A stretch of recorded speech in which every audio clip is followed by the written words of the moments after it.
मनुष्य ही नहीं, प्रत्येक प्राणी सुख चाहता है, दुख से दूर रहना चाहता है।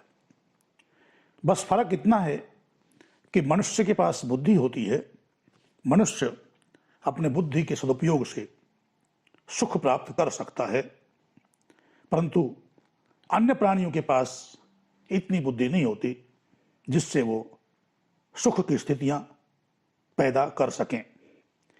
जीवन जीने के लिए संतुलन की आवश्यकता होती है।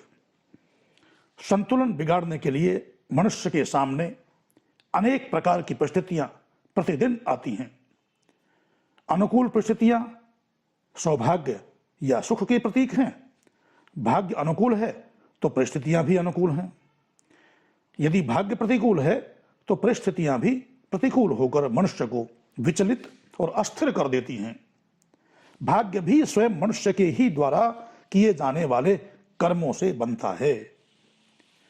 परमात्मा ने हर मनुष्य के अंदर इतनी बड़ी शक्ति दी है कि वह हर स्थिति का सामना कर सकता है।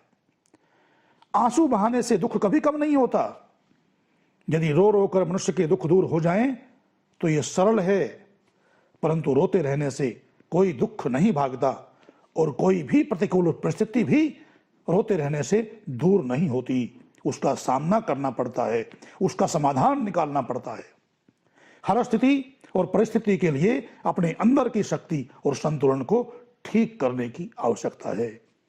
इसके लिए आवश्यक है मनुष्य अपने अंदर विवेक शक्ति पैदा करे, क्योंकि विवेक ही मनुष्य को पतन की ओर ले जाने से रोक सकता है।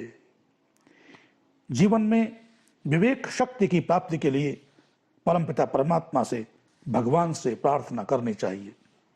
सभी सांसारिक वस्तुएं तथा संसाधन बुद्धि और विवेक द्वारा ही प्राप्त होते हैं।